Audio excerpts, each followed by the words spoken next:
আসসালামু আলাইকুম। যে যেখানে আছেন আশা করি সকলেই ভালো আছেন। ওয়েলকাম করছি চীনের রান্নাবান্নার পক্ষ থেকে। আজকে আমি আবারও চলে আসলাম আরও একটি রেসিপি নিয়ে। ইতিমধ্যে দেখে জেনে গিয়েছেন আজকের রেসিপি পুঁই শাক দিয়ে ডাল। পুঁই শাক বাঙালিদের খুবই পরিচিত এবং জনপ্রিয় একটি খাবার। আপনারা অনেকেই পুঁই শাক পছন্দ করেন, আবার অনেকেই করেন না। এভাবে রান্না করলে যারা পছন্দ করেন না তারাও পছন্দ করবেন আশা করি। আমি জানি আপনারা অনেকেই আমাদের ভিডিওগুলো দেখেন কিন্তু আমাদের চ্যানেলটিকে সাবস্ক্রাইব করেন না। তাদের কাছে আমার অনুরোধ রইল আমাদের চ্যানেলটিকে সাবস্ক্রাইব করে পাশে থাকা বেল আইকনটি অন করে দিবেন এবং যারা ফেসবুক পেজ থেকে দেখছেন তারা একটি লাইক এবং ফলো করে দিবেন। এখন কথা না বাড়িয়ে চলুন দেখে নেওয়া যাক রেসিপিটি। এখানে আমি পুঁই শাক নিয়ে নিয়েছি। পুঁই শাকগুলো আমি পাতাগুলো আলাদা করে নিয়েছি এবং পুঁই শাকের ডাঁটাগুলো আলাদা করে নিয়েছি। পুঁই শাকগুলো আমি এভাবে হাতে কুটে নিয়েছি, দেখতে পাচ্ছেন। পুঁই শাকের ডাঁটাগুলো আমি আরেকটা বাটিতে আলাদা করে তারপর ধুয়ে ক্লিন করে নিয়েছি। এখানে আমি শাকগুলোকেও ধুয়ে ক্লিন করে নিয়েছি। আর শাকগুলো আপনারা একটু ভালোভাবে ক্লিন করে নেবেন। শাকে অনেক সময় বিভিন্ন ধরনের পোকা বা ময়লা থাকে।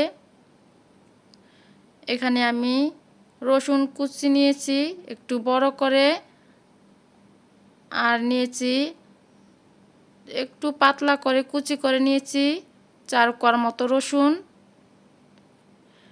এখানে নিয়েছি কাঁচামরিচ ফালি করে নিয়েছি, পেঁয়াজ কুচি।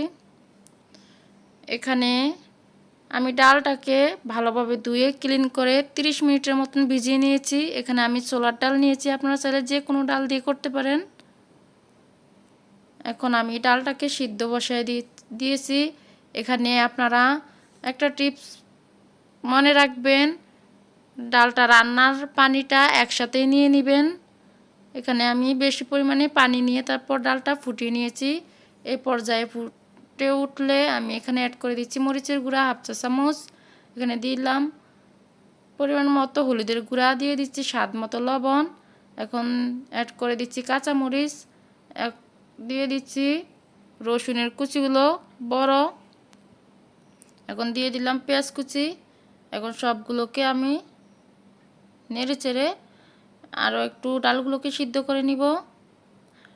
ঢাকা খুলে দেখতেই পাচ্ছেন এ পর্যায়ে ডালটা আমার প্রায় ভাঙা শুরু করে দিয়েছে। এখন আমি দিয়ে দিচ্ছি পুঁই শাকের ডাঁটাগুলো। সবগুলো পুঁই শাকের ডাঁটা দেওয়া হয়ে গেলে আমি এখানে ডাঁটাগুলোকে ডালের সাথে মিক্স করে নিচ্ছি।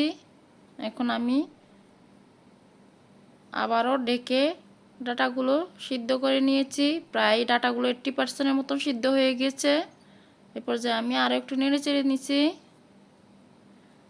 এ পর্যায়ে আমি অ্যাড করে দিচ্ছি শাকগুলো। সবগুলো শাক দেওয়া হয়ে গেলে আমি আর শাকগুলো ঢেকে দিব না, কারণ এই শাকগুলো ঢেকে রান্না করলে শাকের স্বাদ এবং কালার দুটোই নষ্ট হয়ে যাবে। আপনারা এই ছোট ছোট টিপসগুলো খুব খেয়াল করে রান্না করবেন, তাহলে আপনাদের শাক রান্না খুব পারফেক্টলি হবে।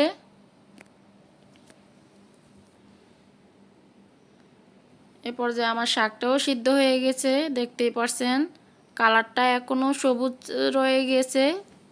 এ পর্যায়ে আমি শাকটাকে আরও একটু রান্না করে নামিয়ে নিব।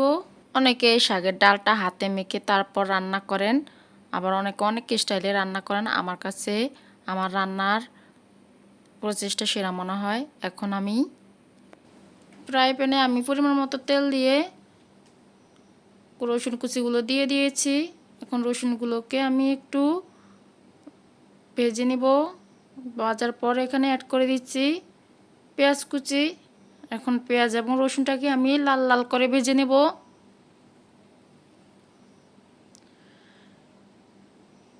এ পর্যায়ে আমার রসুন এবং পেঁয়াজটা লাল লাল হয়ে গিয়েছে।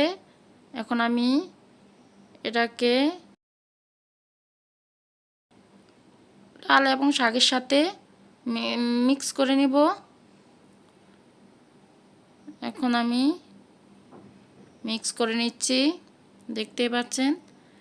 এই তো আমার শাক রান্না প্রায় কমপ্লিট হয়ে গিয়েছে। এখন আমি আপনাদেরকে একটি সার্ভিং বলে সার্ভ করে দেখাচ্ছি, দেখতেই পাচ্ছেন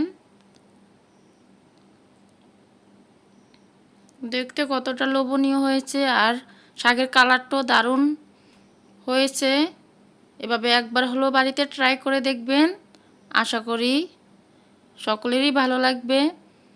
অনেকে অনেক স্টাইলে শাকটা রান্না করে থাকেন, অনেকে ডালগুলো আগে হাতে মেখে তারপর শাক রান্না করেন, আবার অনেকে শাকের সাথে আদা অ্যাড করেন।